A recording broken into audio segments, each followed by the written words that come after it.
Vendredi, le guide suprême iranien Ali Khamenei a déposé le premier bulletin de vote et a appelé à l'unité du peuple iranien lors de ce scrutin.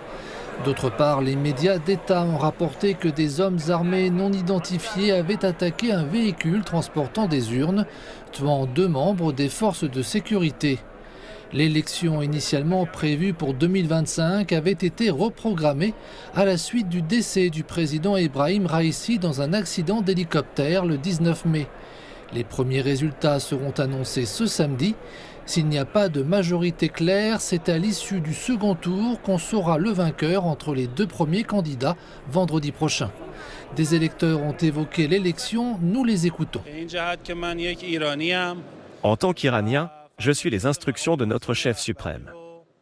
L'avenir de mon pays est important pour moi, je considère le vote comme un devoir politique, religieux et social. En tant que jeune Iranien, je pense que l'économie est la question la plus importante pour le prochain président. Quant aux affaires de sécurité, nos institutions font bien leur travail, je ne suis donc pas inquiet à ce sujet.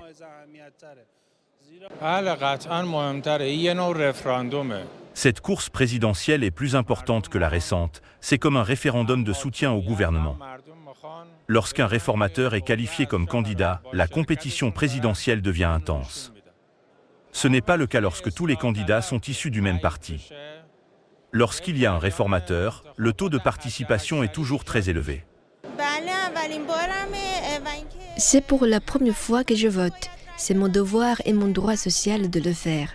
En fonction de la façon dont nous votons, la direction politique du pays variera. Si Dieu le veut, nos voix aideront le pays à avancer dans la bonne direction vers le progrès et le développement.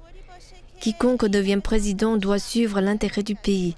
C'est plus important que le parti qui le représente.